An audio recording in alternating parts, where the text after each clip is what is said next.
of realization. And he quoted someone that he had been talking with who said, in reference to generative AI, this is going to change everything about how we do everything. Now that might feel a little hyperbolic. I think we've been hearing that about the metaverse and about blockchain and some of these other areas of emerging technology for years now. And as journalists, I think our backs get up a little bit whenever we hear that kind of stuff. But I think what we are experiencing and witnessing right now is a lot of questioning. It's this period of examination. I think we're simultaneously trying to really understand the capabilities that have emerged in the past handful of months and what we do about those and how we take advantage of those, while also really trying to make sure that we are poised for what feels like another wave upon wave of progress over the next couple of years as well. So I feel really grateful to be able to participate in this session this morning with such great panelists. And Mallory did a great job introducing, but just to put faces to names and bodies to bios, I guess. We're just going to go down the line very quickly so everybody is active here. Thanks, Mark. My name's Aimee Rinehart. I work for the Associated Press on the Local News AI Initiative, which is a Knight-funded initiative. The initiative is meant to shore up interest, awareness, and maybe adoption of AI tools in local newsrooms, because we were seeing a widening gap between technology, and we worried that would mean bad things at the end for more bad things at the end for local newsrooms. I was a digital originator at the New York Times Online. At the time, there were 2 job positions. You could either be a producer or a night editor. Now there's like 3 or 4 departments that support all the technology that's happening at the New York Times. So I've been through it before. This is a very similar time. The jokes are similar. The resistance is similar. And so that's how I know we're in a different place than when we were talking about Bitcoin. My name is Sam Han.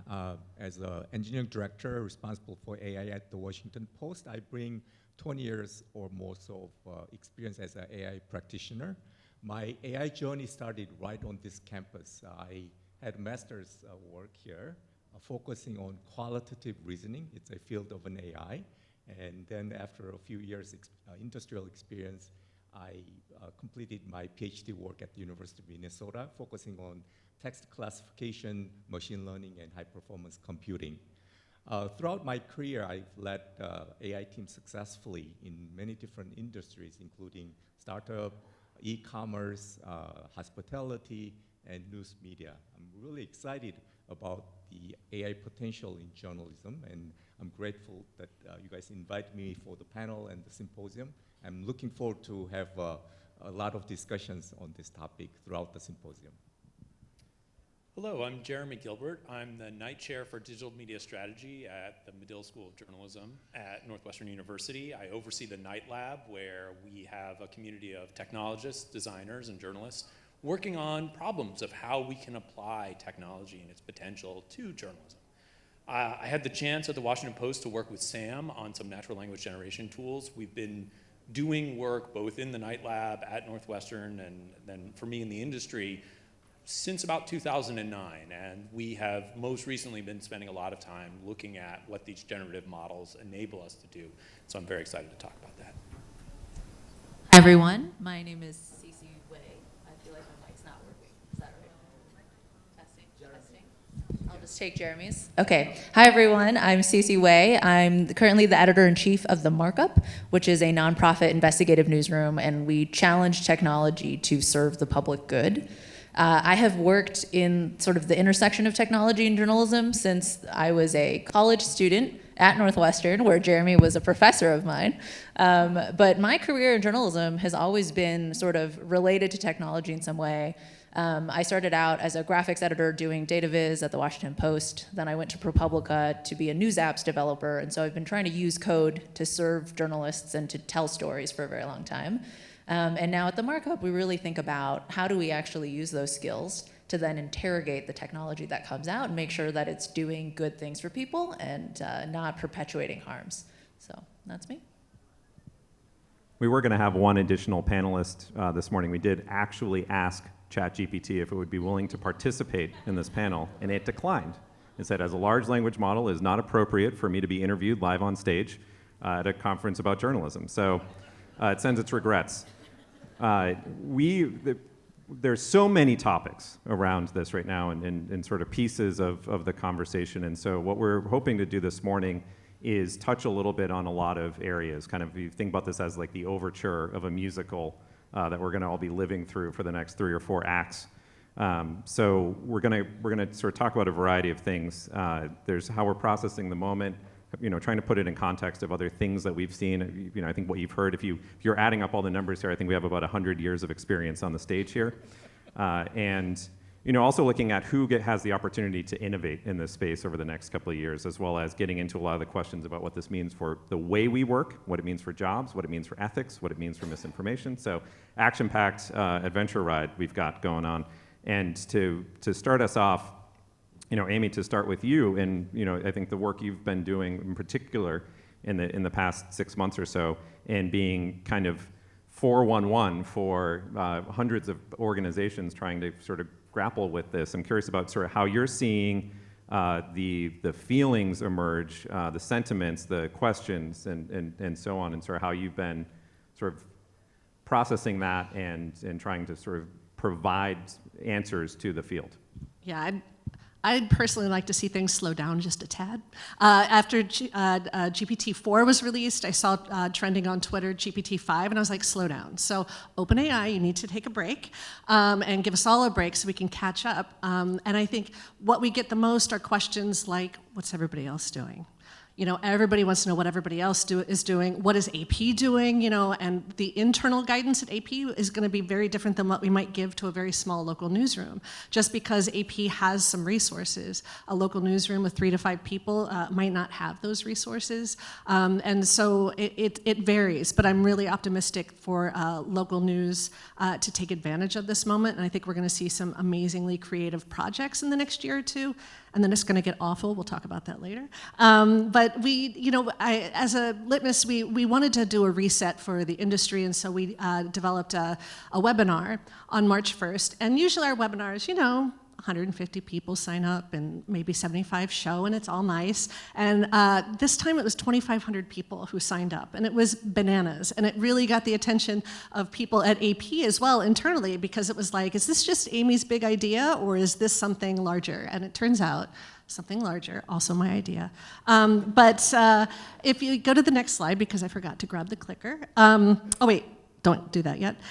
We did a survey of people before the event, and we wanted to ask to get a read of the room, like, who's really using this? So if we do an informal survey here, how many people here have experimented with generative AI? And we're not taking names, so go ahead, raise your hands, loud and proud. That's it?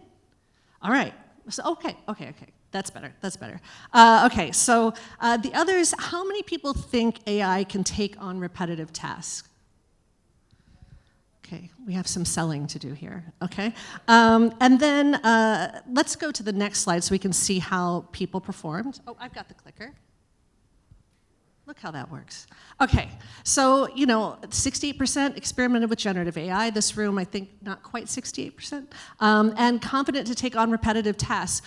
This was true in a survey that we gave to 200 US local news leaders took our survey, and they agreed almost with similar numbers that they were confident AI could take on repetitive tasks. And once we had that number, we're like, okay, so we have people who are going to be willing to listen to what we have to say about AI being able to be helpful and not take jobs away. The other thing that, because this will dovetail into something we'll talk about later, is how many here are concerned about AI increasing the speed of mis and disinformation? C'est moi? Yeah, me too.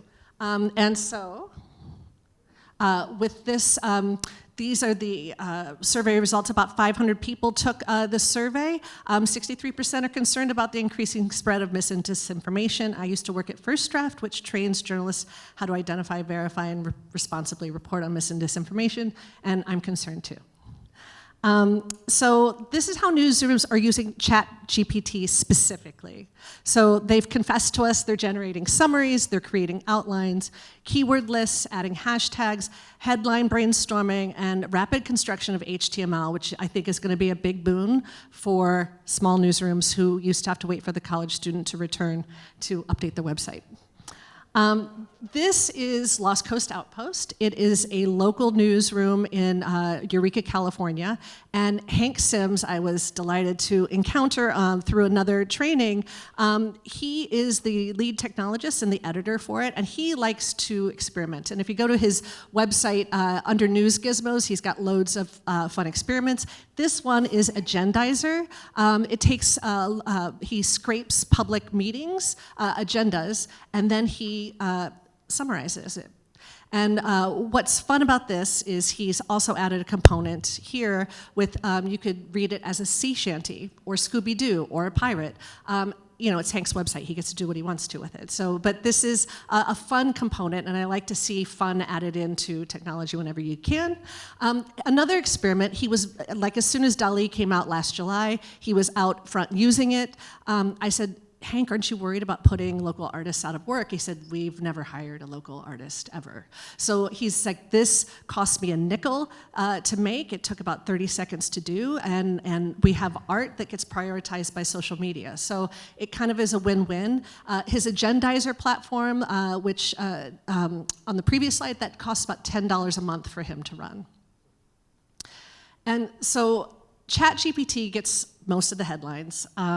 But OpenAI has other examples, and to me, it's the functionality behind it's GPT-3, 4, soon to be released 5, that really excites me. Because if you go to their OpenAI's examples page, you'll just see this whole list of things that are possible. And to me, I thought of right away, parse unstructured data. That has been one of the biggest obstacles to creating something like a universal police blotter that other newsrooms can plug into. It's really great at taking unstructured data and making sense of it, whereas before, when AP pioneered in 2014 natural language generation of earnings reports, you know, that is incredibly structured data. There's no deviation, and you know, you get your results in a very systematic, uncomplicated way.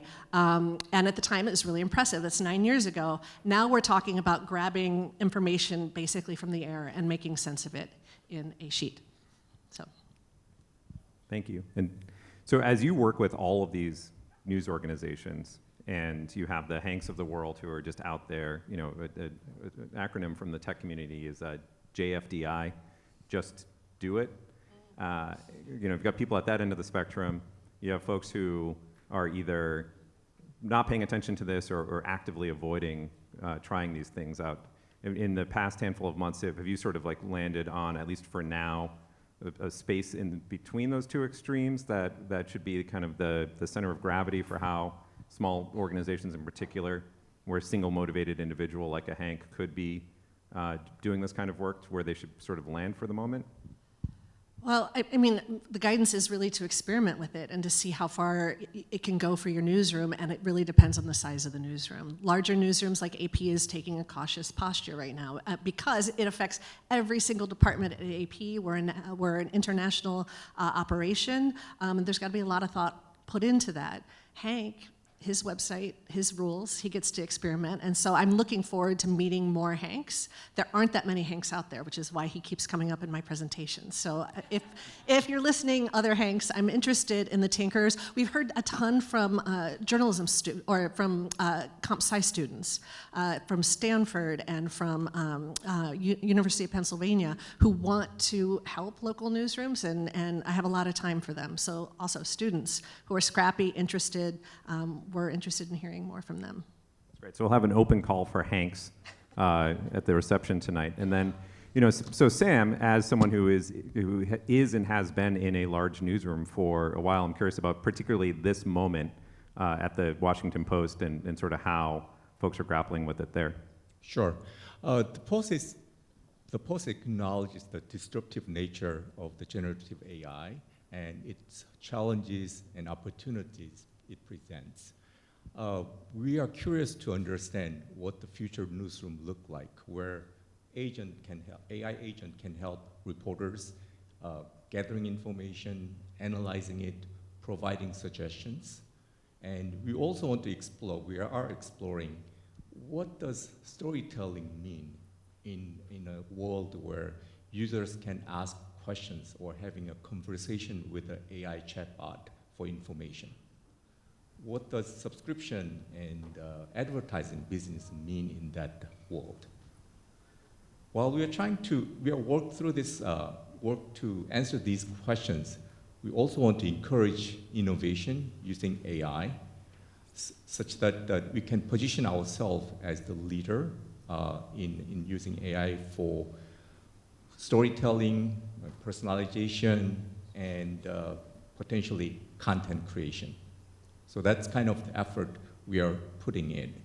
And then while we are doing all this, we want to make sure that we keep the journalistic integrity and standards in mind. And as an engineering AI leader of the organization, I also sense the change of paradigm where every software developer is becoming an AI developer, or majority of the code is written by AI. I saw some evidence of this change in our hackathon last month. So we had AI hackathon. It was open to software engineers, product managers, analysts, and all. My group, machine learning team, did not actively participate in the hackathon by design. Our team provided advisory kind of support. Now, looking at the output of the projects, it's amazing. Just like software engineers, analysts, product managers could generate a POC that's not imaginable. Like if I were like several years back, I would have invested like 2 data scientists, 2 data engineers, a few software engineers to accomplish in like 1 quarter. I could see a rough product in like 1 week hackathon. So that's a huge paradigm shift. And I think we are adapt to kind of acknowledge that change, and I think we'll prepare ourselves for that big change as well. And you have some slides here too that sort of go into some of the work that the Post has done going back Yes. to, I think this is the 2016 election cycle. And so I think as you go through this, sort of the historical lens on AI generated content, and then also this hackathon, a question to seed this with, I'm curious about, is with these new capabilities and a much larger number of people being able to create these kinds of tools more quickly and simply than it was the case in the past, are folks coming up with basically the same product ideas much faster, or are they coming up with different things? I think different and fast. I think both. I see variety of different ideas. Like one of them was in recipe kind of area, and question we could answer would be, how can you change certain ingredients if you are vegan on the regular kind of menu, right? And if you live in UK with a different weight kind of stuff, can you translate from pounds to like kilograms or grams, changing that measure? All that is possible, and which like data scientists might not have thought about, but product person was out there to come up with those ideas. So it was very interesting, very interesting. That's great. And so I'm curious about the prehistory of this Sure. antique robot here. So the heliograph project was, we put this project in production about 7 years ago, and Jeremy was the product newsroom owner, and I was a technical owner of the project. So the goal of heliograph was trying to generate news in real time. As we get the real-time data, can you generate articles automatically and cover everything? For example, in Olympics, whenever the major medal decisions are available, we'd like to have coverage right away for all sports there.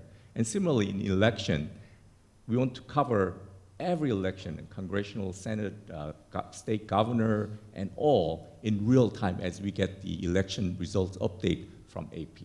So that was the main goal, which a journalist would not want to do, right? They can spend more effort in more creative writing and this is more like rote task that machine can do for them.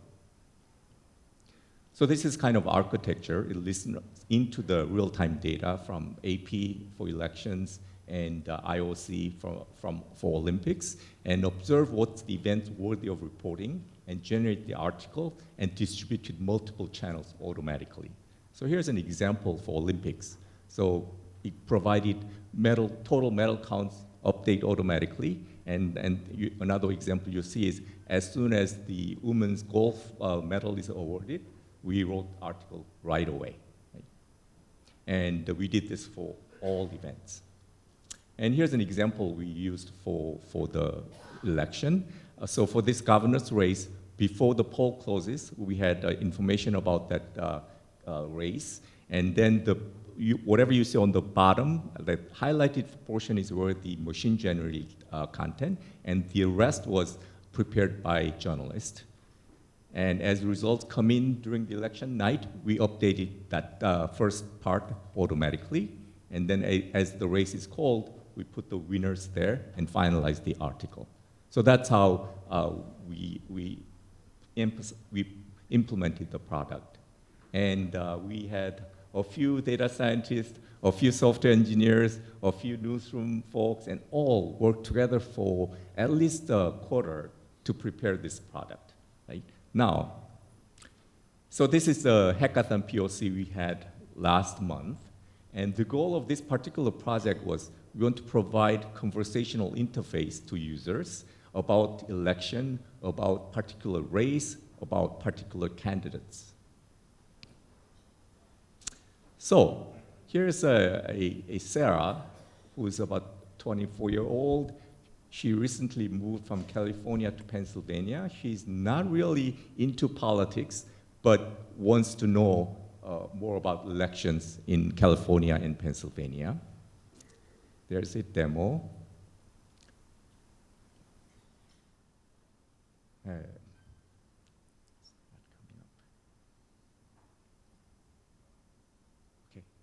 Okay, so she's exploring the election, California state election site, and she's looking through, and she's interested in Senate candidate Alexa Padilla, and this is the existing interface we have. Now, with this chatbot, you will see a different kind of option. And as she scrolls down near that US Senate race, there's a chatbot interface, and it suggests a few questions, but she can ask questions, and she wants to know more about Alexa Padilla, and our chatbot pulls up information about her. And then she asks information about Senate race in general. This is nothing to do with a particular race, but why do we have two Senate races in the same state in the same time? And the answer is coming from ChatGPT. It's not our data, it's the understanding of election system by the large language model, and it provides answers like that. And then she wants to know more about the Pennsylvania governor race, and she can ask about it. And we pull that information from our database, but interface shows the results as a conversational kind of format, and it has a link to the particular race site, and it shows all the information. Now, user asks questions about soccer game, which is out of context, and the model recognizes that it is out of context and saying, we don't have answer, and you see that response, right? And then the next question is about election. It just said, asking who is the winner in upcoming election, and the model does not have enough context. It says, I cannot answer that question. So, which was also important component of this POC, right? So as you can see that this POC, we can deliver the product within a week with a few software engineers. The reason why they could done this is because ChatGPT provided a few automation. So for example, given a question, understanding the intent has been a very difficult task. That's one of the reasons why we couldn't open up that heliograph with a free format questions or contents. But now with the GPT, it can categorize whether the question is about election in general, or is it looking for a particular election result, or it's asking questions about candidate. And it can route that question to different category. So in addition to that, once the ChatGPT determines it's about a particular election result or candidate, it can formulate queries automatically. We provide our schema to the system, and with that same question, ChatGPT generates query for us so that we don't have to code that particular query. So using that, we can surface that result and feed back to the ChatGPT, and ChatGPT generates the answers for the user, right? So, and then all generic election information, like why we have 2 Senate races in the same year in the state, ChatGPT has enough information, knows enough about the election, it can surface that answers right off the bat. So as you can see, this shows, great potential of using technology for the newsroom and election.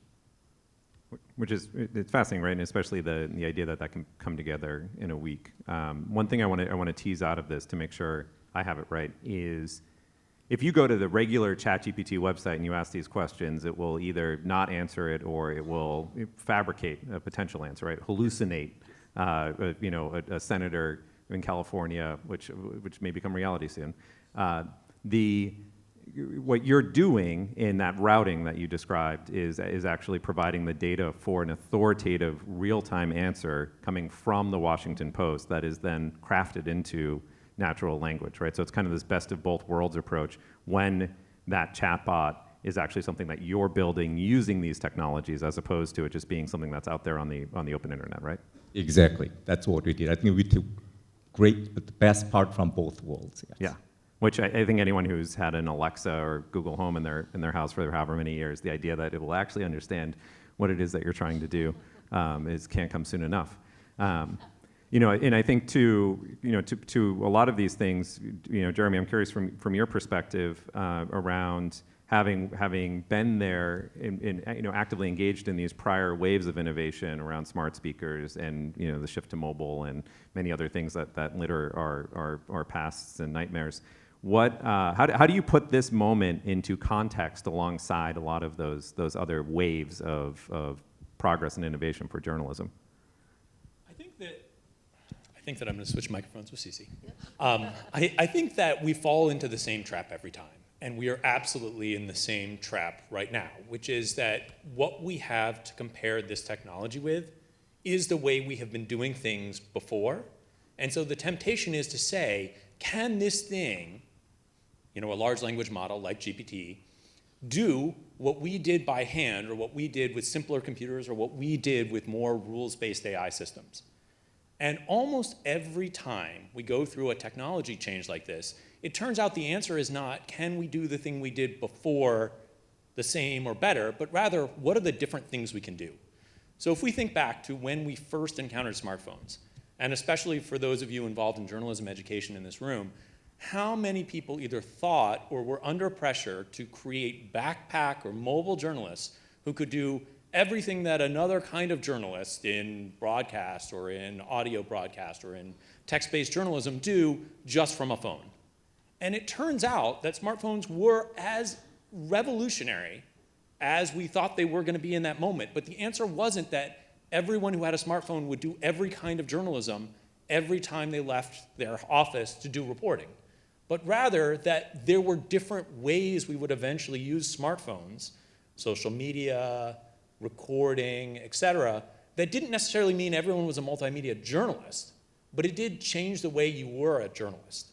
And I guess what I would say right now is we don't necessarily know how we are going to use these tools. We absolutely need to be experimenting, but that every time we try to say, is GPT a better reporter than I am? Is GPT a better writer than I am? It's a false comparison that just doesn't actually really matter. And that as we start to explore what these tools and systems enable us to do, we're actually going to have much more sophisticated conversations soon as these things become normal, because we will start to change the way we behave. And that's much more important. So when Sam and I were working on Heliograph, we tried very hard not to say, how can we make Heliograph write a story just like a Washington Post journalist? because that wasn't nearly as important. We had great Washington Post journalists who were doing human writing. On the other hand, Washington Post journalists didn't have the time to cover all the stories we wanted them to cover. It would be impractical every 30 seconds to update the vote count in 500 stories. So we were able to tell different kinds of stories in different ways that freed up the humans to do the stories they should do. And that's what we should be talking about as we look at GPT. Where does it enable us to do more of the things that we cannot do, serve more of the needs of our audience that we cannot serve, rather than, is this going to replace the journalist in the local newsroom that Aimee's talking to? And so I think sometimes we fall into this trap of asking the wrong question instead of trying to explore what does the technology enable us to do. There's a great headline in The Onion years ago when they launched their mobile site. They said, "The Onion just got smaller and harder to read," which, if you come at it from a newspaper mentality, is exactly how we thought about it, right? How do we jam these stories down to mobile? But it did, over time, we learned how to actually take advantage of the form factor and the literal mobility of people being able to stay informed on the go, and it has recrafted our industry. So to your point, I think that there's that opportunity as well. Sisi, from your perspective in leading a news organization, seeing that people can take advantage of these technologies in certain ways today, but that I think there's also a perception that it's going to get continuously easier over the next year or so. Like, how do you think about budgeting time and advocating for experimentation versus the having to feed the beast of coverage and things like that? Yeah, that's a great question. And we do have some benefits in that because the markup doesn't cover day-to-day tech news, there's a little bit less pressure. But at the same time, we're thinking like, okay, what can we actually interrogate about something like ChatGPT? Is there something to be found in the topic itself? And then similarly, how can we use it to investigate other things, right? And what could it actually enable us to do that maybe was not possible or just resource-wise too heavy to do something like that before? And so I think for us, I mean, overall, I would say it's sort of this classic journalism advice, which is to always stay curious, right? And to not, to basically encourage people, right, in the course of their work as journalists, to not limit themselves to any sort of boxes that we've been told about, and to see, like, in every instance in which you're making a decision, is there something here that you could do if you were thinking about the biggest version of your story, right? And is there something that, whether it's image generation, large language models, can actually help you do that you just never thought was possible? The point on this too, right, is like, we've gone through these types of changes within journalism many times, right? Jeremy talked about the phone. I feel like, if you think about when TV journalism first got started, everyone was like, is it gonna eat everything, right? Is all other journalism gonna be invaluable? And that obviously hasn't turned out to be the case. In my own personal experience too, when data journalism and data analysis became something that the industry really embraced and started investing in, there's a lot of things that sort of happened where everyone was trying to figure out, is all journalism gonna have to be data heavy in some way? Does everybody have to learn how to code? That was a conversation we had many times over. And while I still support journalists definitely learning these skills, the shift here is always like, it's not like we then use data to do the journalism we did before, right? To your point, we're now just discovering completely new things, enabling journalists to prove things that they could never prove and that they had to rely on experts for. And so what could we do? And I guess, I'm towing a line here of trying not to give too many things away, but I will say, I think in the realm of capacity, right? Like, could you use generative AI to allow you to like create massive amounts of ways at the same time to interrogate another piece of technology? That's the types of things that sort of journalistically we're thinking about. But then when it comes to writing articles, we like to joke a lot that our articles are artisanally baked, handwritten. But again, it's because we don't do the day-to-day coverage that would make a ton of sense for the Washington Post, let's say, every result in every locale, that kind of stuff. Yeah. Super helpful, thank you. And so one thing I want to add to the conversation here, we've been talking mostly about words so far, and that's a lot of the recent attention. But before ChatGPT arrived on the scene, there were a couple of months last year where it was all about these image generation tools like DALL-E and Midjourney and so on. And so, Jeremy, I think you have some slides around images and audio too. Right? I mean, it's all formats are up for grabs right now. Absolutely. So if we could put those slides back up. Anyway, these are two examples of projects that we're doing in the Night Lab. It's a combined work. So this first one comes especially from Zach Wise, who is a professor in the Night Lab working with some student teams. And what his team set out to do is not unlike what Lost Coast Outpost is doing, which is to say, can we use large language models and have them understand the content of a story? So we, rather than writing our own stories, we're picking ones that were already published, but this is from Grist, a startup that covers climate. And we first used GPT-3 to try to understand, well, what's the content of this particular article? And so we put it into OpenAI's Playground prompt. It's very similar to ChatGPT, works with the same underlying technology. And we prompted it by saying, okay, write us a sentence that visually describes a picture that would illustrate this particular article. And so then it comes up with a sentence, a picture of a dark blue ocean with a melting iceberg in the background illustrating. And so what we have done is we've actually shaped the particular prompt that's generated over time by a series of experiments that said, well, what is going to get us a better visual output? And so then we take that prompt from OpenAI and we put it in Stable Diffusion. And Stable Diffusion is the system. So just like the large language models around text just say, if I have a word, what is the next most likely word to appear? A diffusion model just says, I have a pixel. I'm trying to make an iceberg. Is the next pixel I add to it more or less like an iceberg? And so you can see 16 different images generated. And what we have been doing in addition to just throwing it into diffusion is we've actually been training diffusion.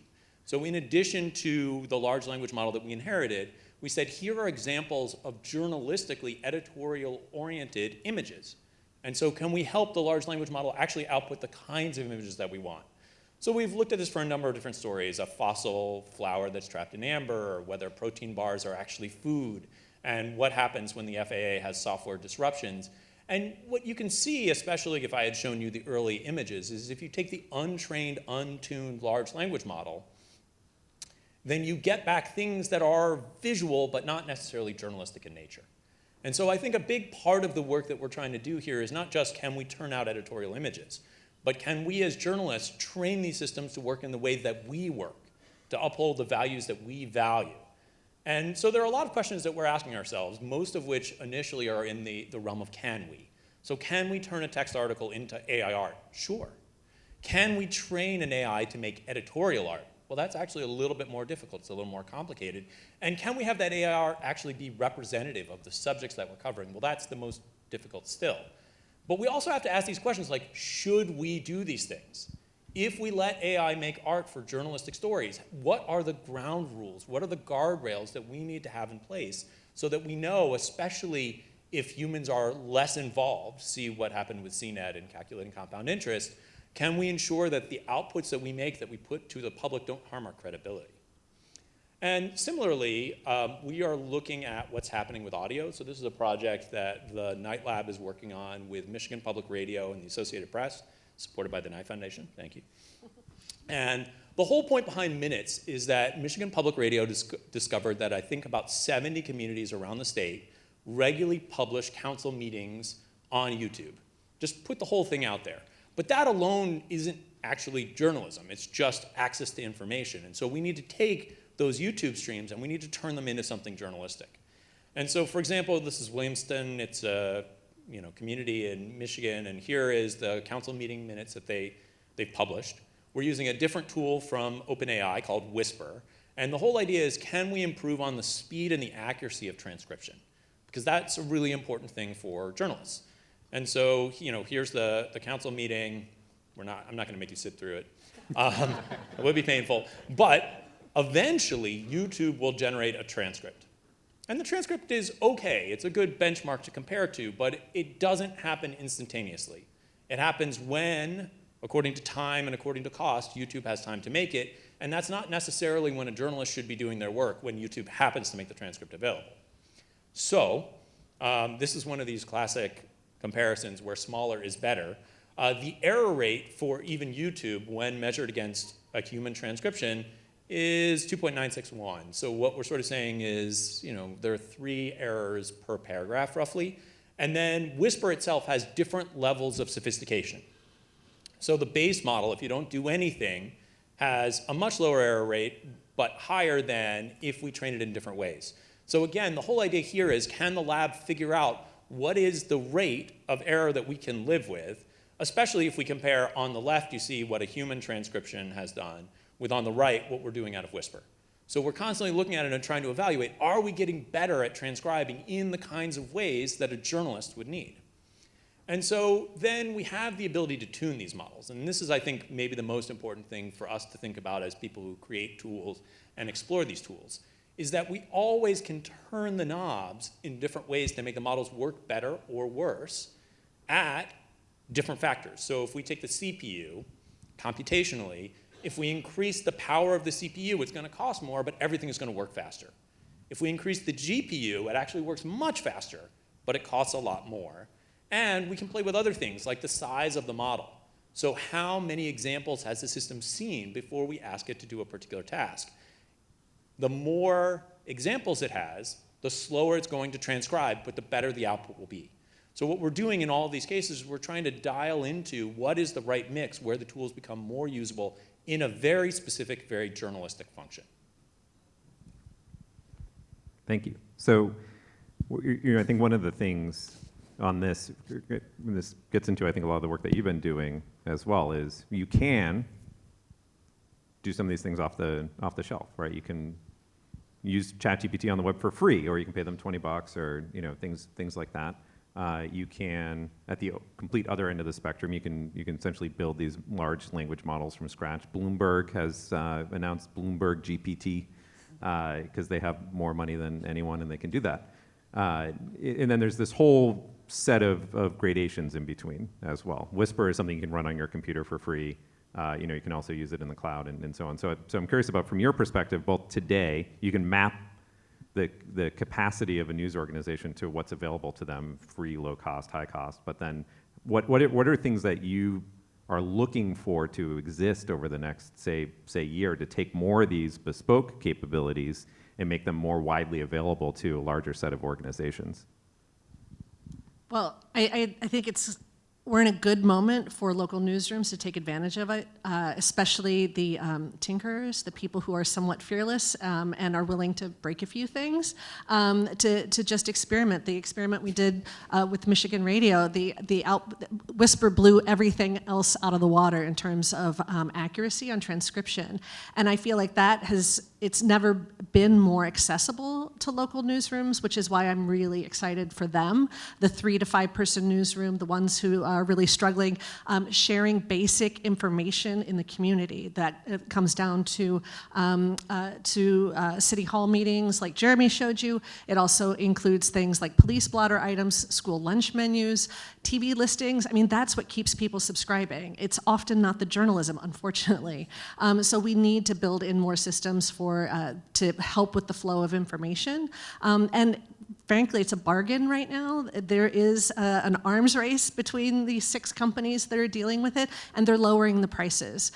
So I think, again, for the next year or two, local newsrooms stand to really come out the winners on this because they're able to experiment. I work for AP. It's got 3,000 staff members. We're global. We're going to take our time to make sure that everything we do is sound journalistically and supports our members and customers.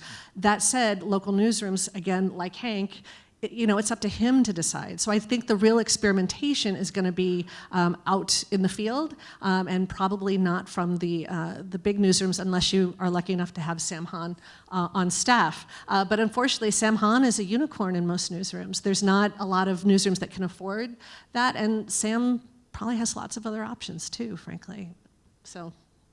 I do imagine you're maybe one of the most popular people at the Washington Post these days. I think on the cost front, yes, these things are inexpensive now. For you and anyone jump in here, this is a little speculative, but years ago, I used to be able to take a Lyft or an Uber basically across the country for like $7 because it was subsidized by VCs, and now that is no longer the case.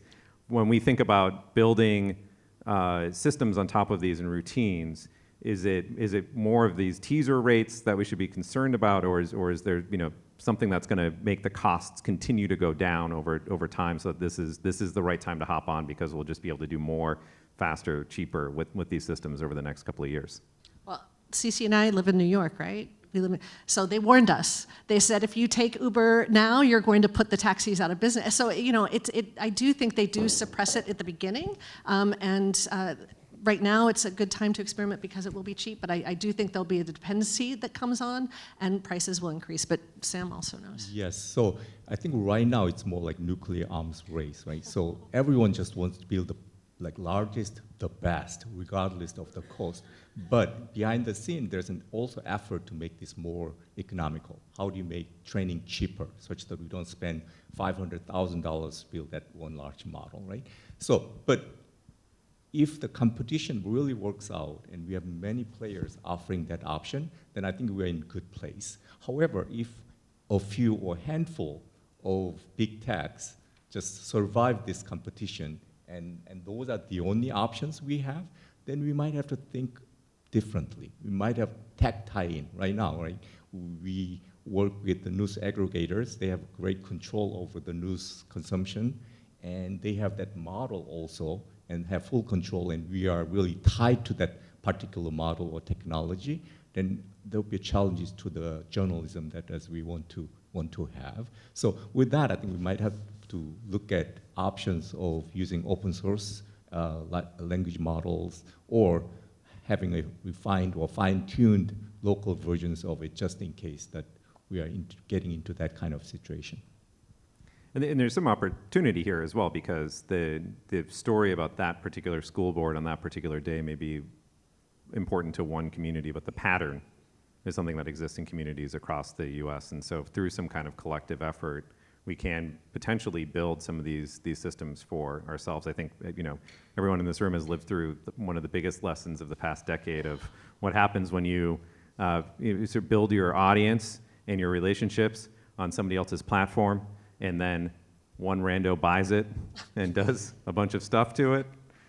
So I think being in control of our own destiny is both an opportunity, but also an obligation for this to work for us. So this is a lot about how we can take advantage of these technologies and build our way to a better place that is more comprehensive coverage and things like that. I'm curious also, there are the people who can take advantage of these tools, reporters, editors, basically everybody in a news organization. And as with prior waves of technology, there's a lot of concern and consternation about, well, what does this mean for jobs? I don't think UBI is coming fast enough to take care of us. So, I'm curious, Sisi, from your perspective in both, leading a newsroom and then also to, reporting on this space, how are you thinking about and possibly fielding questions from staffers about what this means for their jobs and the way that they work? Jeremy's microphone. So I have two thoughts on this. First, preamble is that luckily none of my staffers have come to ask me if generative AI is going to take their jobs. But it's probably because our method is always using technology to investigate other technology. So, that's that. But I will say this, which is every single job that I have had in journalism for the last, I think, 10 to 15 years has been a job that didn't exist 10 to 15 years before, right? And so the question is always, there will be rote tasks that sort of Sam has talked about a lot that humans don't want to do anyway, that we have seen every advancement in technology sort of take care of a little bit, right? You can think about this, I think, a very good example from 10 years ago, one of the first things I've ever worked on is sort of every month we all report on the Bureau of Labor Statistics that come out, right? We just all do it. And when I started at the Washington Post, it was a thing that you manually check their website, you refresh it until the number shows up. And then you put the number into your article and you publish it, right?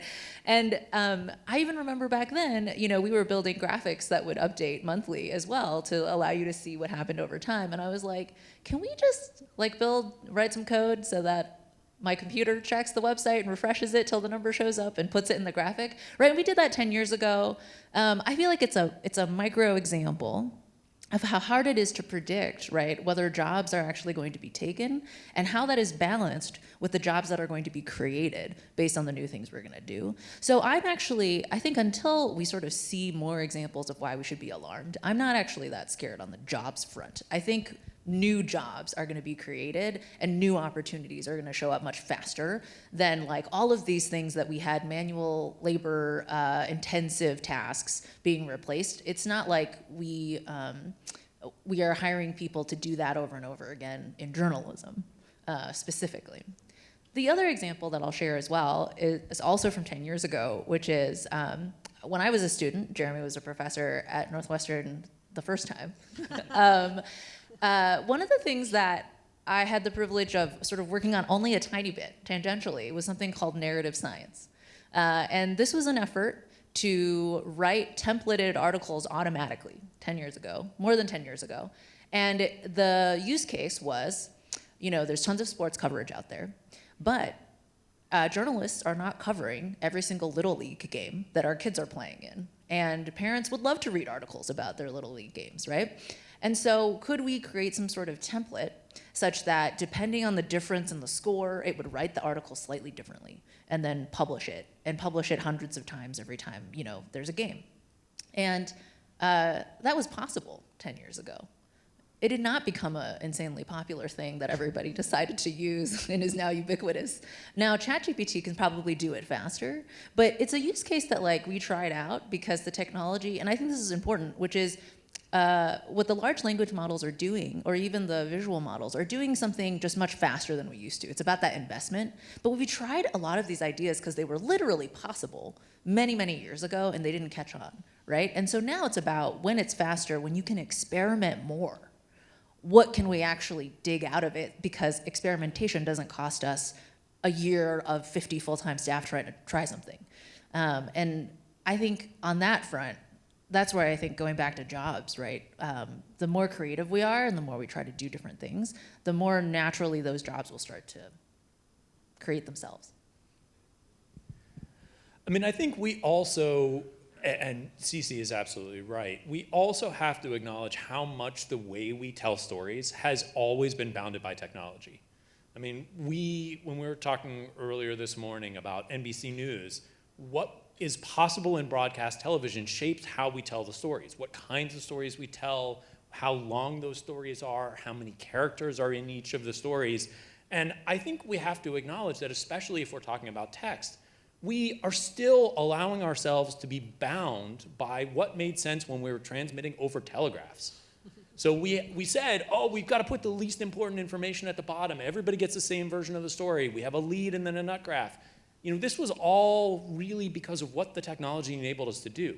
So I think we have the opportunity to say, instead of can we do it, what should we be doing? What kinds of stories do people actually want? What kinds of signals do we, especially those of us who are publishers, have in first-party data that can help us know what our audience wants and serve that using these new technologies, instead of saying, let's be shaped in terms of what we do because of what the technology allows. But that's a great example of, so AP pioneered the telegraph storytelling, and you're welcome for the inverted pyramid.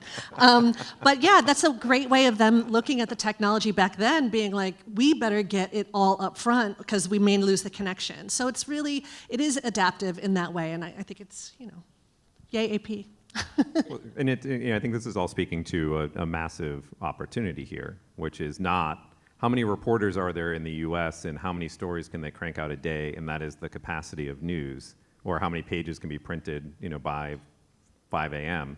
It's how many stories can be told that are not told today or are undercovered, for whether that's a story that is framed for an audience that is arguably rarely, if ever, had proper coverage, or topics that we just have never thought of as being, if not pure journalism, journalistic in the delivery. And so when you think about that sheer volume of opportunity that we may be able to make progress on today, I think, Sisi, to your point about job creation, the idea that there's a potentially economic model for those types of things that are the things that people maybe care about more in their daily routines.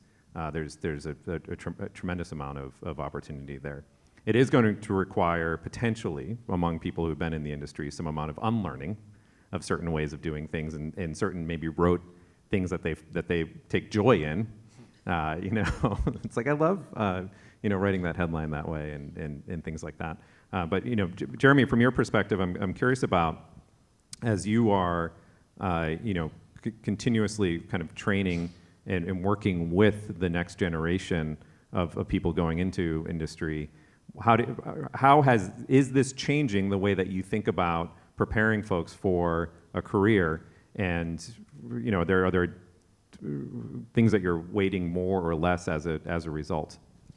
Absolutely. For those of you in the academy, there are such delightful conversations like, can't we just ban ChatGPT under the honor code? And I said, I suppose you can do whatever you want to do. However, are you going to ban spell check? What are we going to do when every Google Doc has a Gen AI component? We can no more ban these things realistically than we could ban our students from using smartphones. It's just not going to happen. So we have to think about what are the assignments that we are genuinely worried that students would complete with GPT, and should we have ever made those assignments?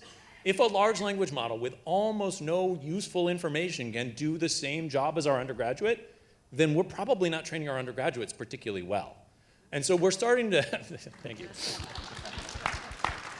So among other things, one of the things we're pushing really hard on, and it is not going over terribly smoothly with our faculty, is that a reporter is not automatically a writer. And these large language models are much better at generating things that look like writing than they are at doing meaningful reporting right now. And so, for example, one of the things we need to train young journalists to do, people starting their careers, is to think about how can we ask questions that lead us in interesting directions and then use large language models to tell those stories in all kinds of different ways. That the reporting is probably the thing that has the most value. The large language models can support the reporting, but they don't as easily mimic the reporting as they mimic the output of news stories. So we're spending a lot of time trying to ask ourselves questions about what does it really mean to be a journalist, and what does it really mean to train someone to be a journalist? Our third, fourth graders still learn arithmetic, even though they are very aware that there are calculators. So I'm not saying we don't need to teach writing at all, but if we have assignments that ChatGPT does just as well as our students, those assignments are no good. So I will just say, because I adjunct taught journalism students for a while, and ever since ChatGPT came out, there's been a homework assignment that I really want to happen, but I don't teach students anymore, which is that one of the most important skills in journalism in a newsroom today, I think, is critical thinking, right? The ability to really, it doesn't matter sort of like what it is, right? Maybe it's something a source said, maybe it's how you're writing something. It doesn't really matter the topic, but that you can think critically on it. And when ChatGPT came out, I was like, I think the hardest thing for me as a teacher is that I can't use my time to teach critical thinking in very specific ways because there's a limit to what I can generate as the homework assignment. So here's what I mean, which is I think it's great to teach journalism students how to edit, right? Even though their job is not going to be editor out the gate. But through the act of editing, they really interrogate every sentence, right? And it's a little different than fact-checking, but includes fact-checking. And I've always just thought that journalism professors could use ChatGPT to generate articles on different topics that each individual student is interested in, and then assign them to edit that piece of work into an actually good piece of journalism. And this is where 2% of it being wrong would be great, because I want you to catch that. Or how it's phrased is not quite right, and because you're interested in this topic and can do more reporting on it, you can change it. And to look at it from that angle, I just feel like that's a thing. I would never write 50 versions of an article for my students to check, right? But now you can actually do something like this. That's great. So we're going to take questions in a second here. For folks in the room, if you want to line up at the microphones, and then folks online, just put them in the chat, and it'll magically appear on the iPad here. As folks are lining up, I guess one quick last question for you. Small, tiny topic, misinformation.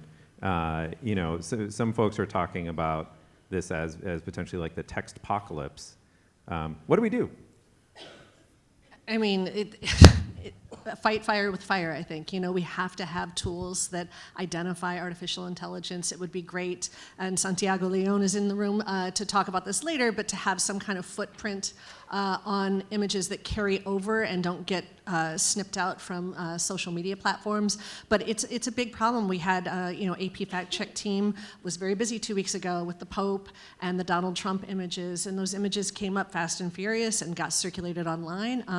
Luckily for right now, just right now, the hands are a little wonky, the ears are funky, and so if you take a very close look at it and you're not on one of your tiny smartphones, then you might be able to see that it is generative AI, but I think within the next year that'll be pretty much erased because it's evolving so quickly. So we do need more tools, better tools, and those tools have to keep up with the technology they're trying to screen for.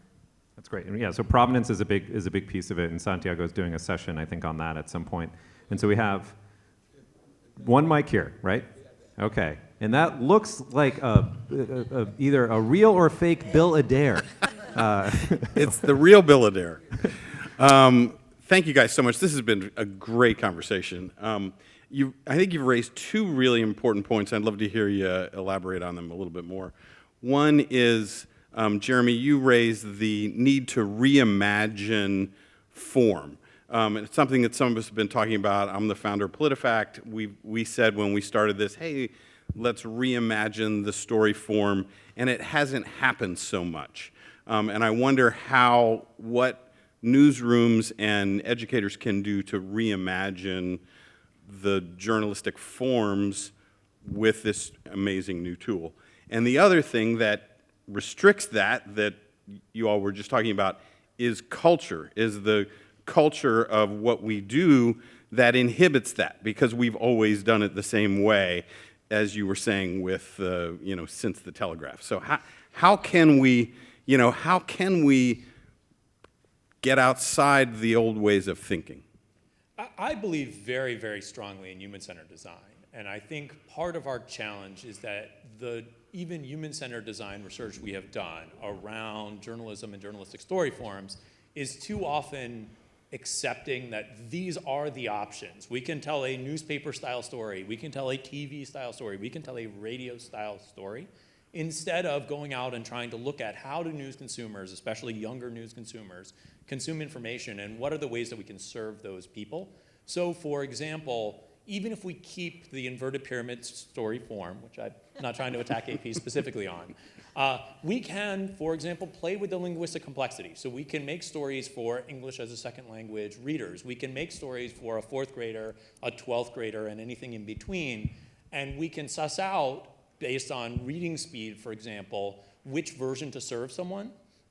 And so we can start to say maybe the story looks to any individual the same as we would have told it, but using a generative AI, we can explore how complicated it should be or what kind of viewpoint we should take. So I think these things are possible, but they start by really studying what people want instead of saying this is what we want to give them. Thanks. So we've got about 5 minutes and 5 people in line. So use your time sparingly. Hi, my name is Jordi Melendez. I'm from Mexico. I am co-director of an NGO called Factual. My question is, should the media outlets make visible every time they use artificial intelligence in their content? Is there a standard of when they use it, when they use this explanation for the readers? And the last question, is there any currently discussion about at the editorial level about these warnings when you are using artificial intelligence? Can I answer? So in our newsroom, that's one topic that we are really working on together. And we have a guideline saying if anything is created by AI, we want to have a human in the loop, make sure that we review it before publish.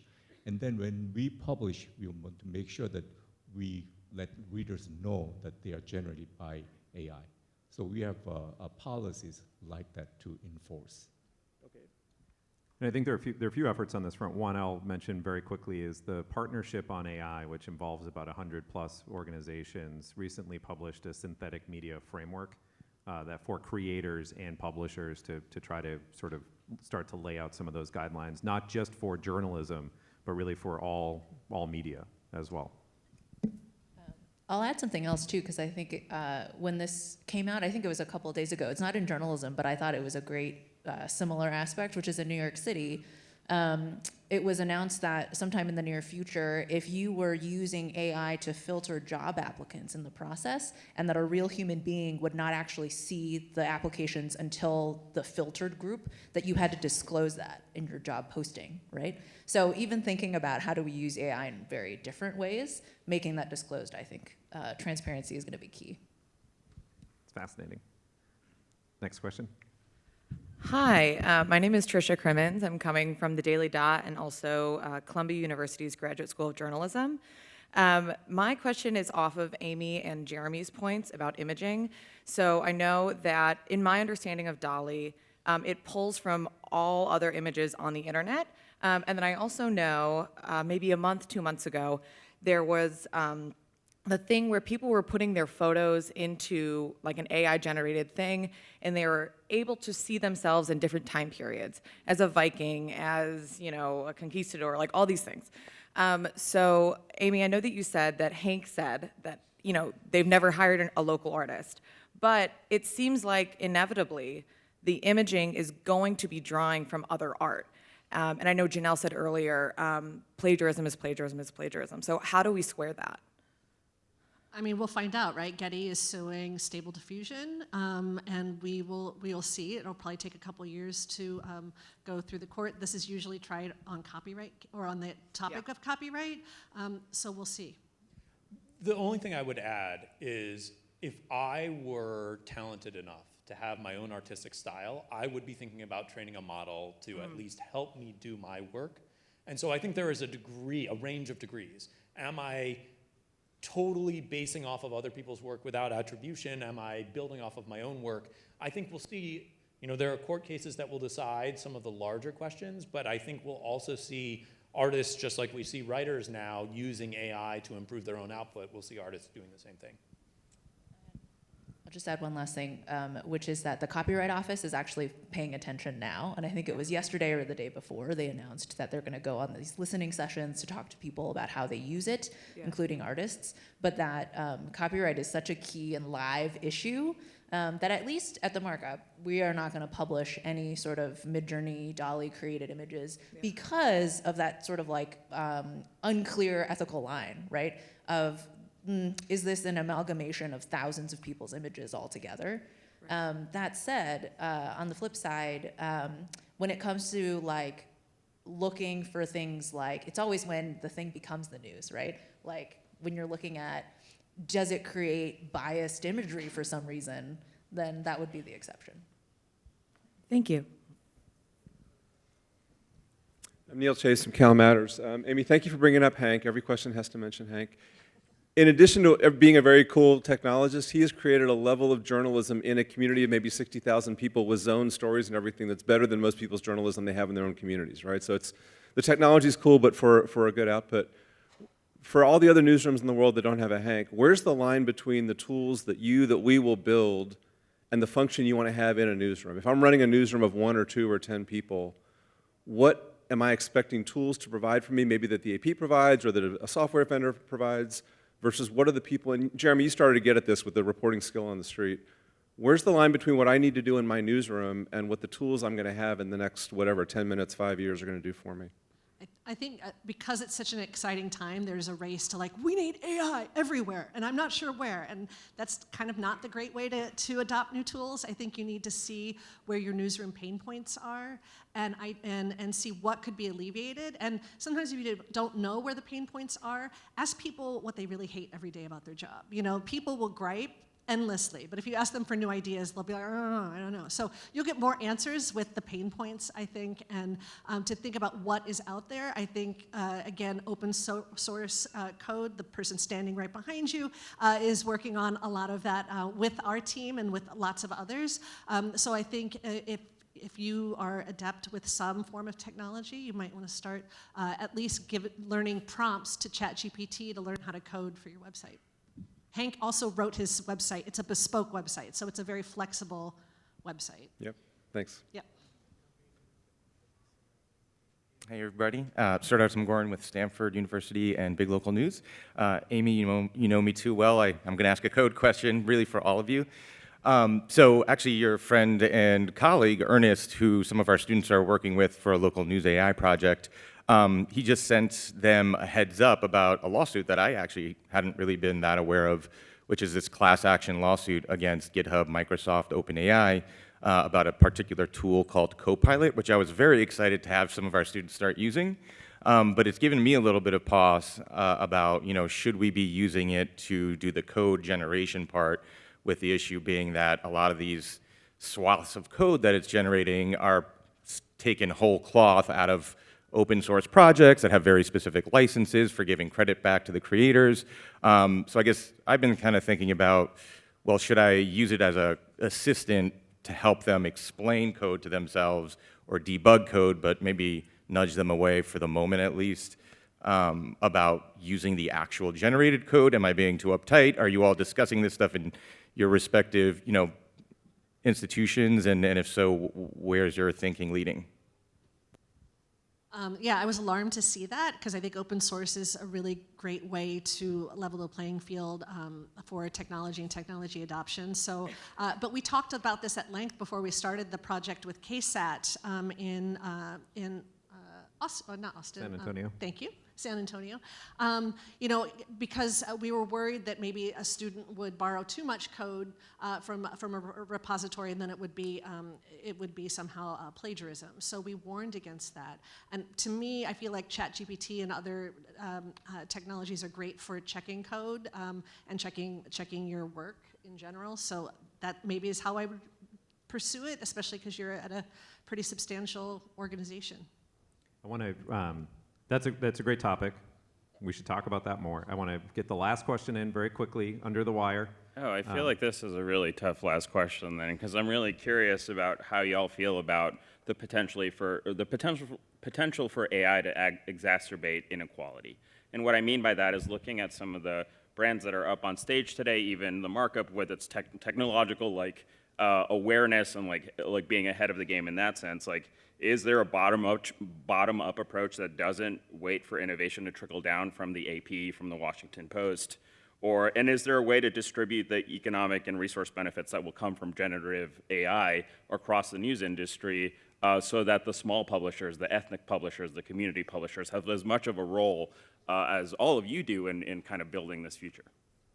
You are speaking straight to my heart right now. That's one of the biggest things we do need to figure out.